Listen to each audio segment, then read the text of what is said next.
Assalamualaikum warahmatullahi wabarakatuh. My name is Indah Andayani. I'm from the English Language Study Program Class A in 2024 with ID number 2402110015. Now I'm gonna read the text with the title Tips on Doing Business with the Arabs. Business between the Middle East and the West has grown tremendously in the last 20 years. Cultural differences sometimes cause problems in carrying out business transactions. This article gives suggestions to Western businessmen and salesmen who do business in the Arab world. It is intended to help them understand polite customs and practice in the Middle East.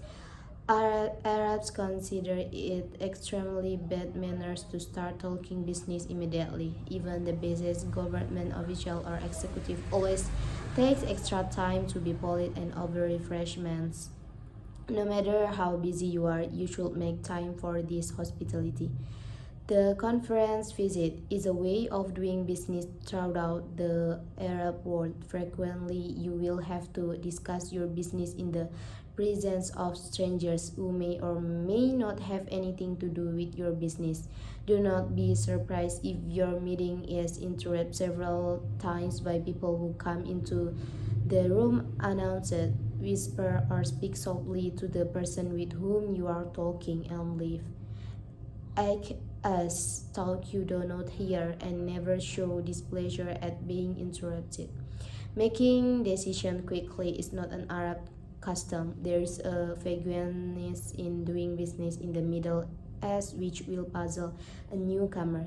Give yourself lots of time and ask lots of questions. Patience is an important quality. You may have to wait 2 or 3 days to see high-level government officials as they are very busy. Give yourself enough time. Personal relationships are very important. They are the key to doing business in Arab countries. Try to identify the decision maker regarding your product or service immediately and get to know him on a friendly basis. Do your homework. Be prepared to discuss details of your product or proposal. Be ready to answer technical questions.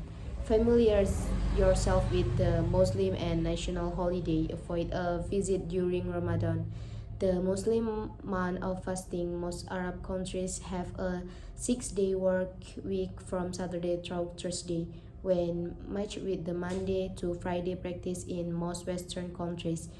It leaves only 3.5 workdays shared.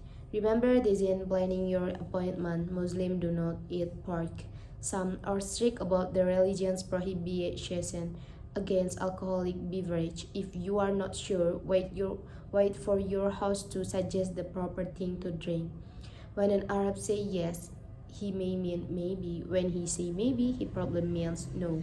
You will seldom get a direct no from an Arab because it is considered impolite. Also, he does not want to close his options. Instead of no, he will say inshallah, which means if God is willing. On the other hand, yes does not necessarily mean yes. A smile and a slow nod might seem like an agreement, but in fact, your host is being polite. An Arab considers it impolite to disagree with a request. Okay, now I will read out the main idea and example from each paragraph that I have read before. The main idea for paragraph 1. Business growth between the Middle East and the West demands cultural sensitivity. And for the example is, in Indonesia, particularly when engaging with international partners, local companies often conduct preliminary research on the culture and social norms of their counterparts.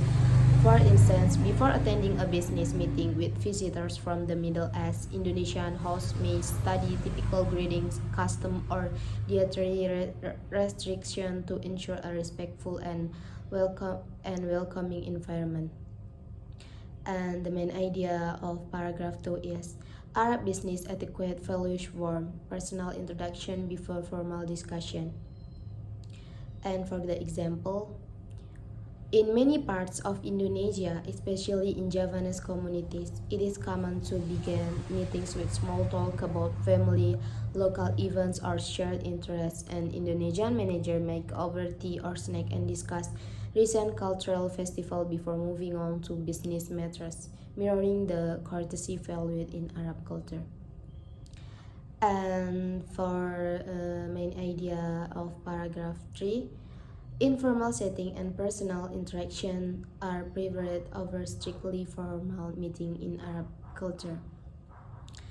And for the example is, when government official in Indonesia host business delegation, they may invite visitor to cultural event or community gathering instead of convening discussion to a boardroom. This approach allows participants to observe social interaction, learn about local custom, and establish a more personal bond, similar to the Arab preference for building rapport outside of formal session.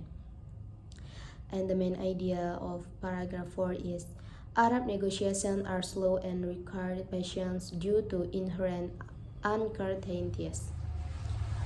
And then for the example, in Indonesia, it is not unusual for important discussion such as land acquisition, negotiation, or government project approvals to take time due to bureaucratic processes. Meetings may be rescheduled and follow-up session can be spread out over weeks or months. This mirrors the patience and adaptability required when conducting business in Arab regions. And then for the main idea of paragraph 5 is, personal relationships are crucial in Arab business culture, and getting to know decision makers on a personal level can significantly improve business prospects. And then for the example is, in Indonesia, particularly among Javanese communities, building personal rapport is also highly valued. For instance, a local business owner in Yogyakarta might invite a potential partner to attend a family gathering or cultural celebration before formal negotiations begin. This approach helps establish trust and show genuine respect for the person behind the business. The main idea of paragraph 6. It is important to be aware of Islamic and national holidays, as well as different work week schedule, example Saturday to Wednesday in Arab regions. And then for the example is, in Indonesia, where Islam is the majority religion, many companies adjust their operation during Ramadan. For the example, a firm in Jakarta might start work earlier and then the day sooner to accommodate fasting employees.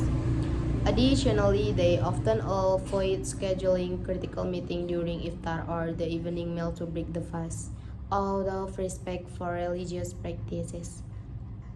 And then the main idea for paragraph 7 is, Muslims generally do not drink alcohol, so be mindful of beverage choice when planning social or business gatherings. And then for the last example, in Indonesia, some provinces like Aceh enforce stricter regulation on alcohol. If a business meeting takes place there, hosts typically serve only non-alcoholic options such as traditional coffee or tea. This consideration not only respects local custom but also helps foster a more comfortable environment for all attendees. Okay, thank you very much for your watching. And the last for me, wassalamualaikum warahmatullahi wabarakatuh.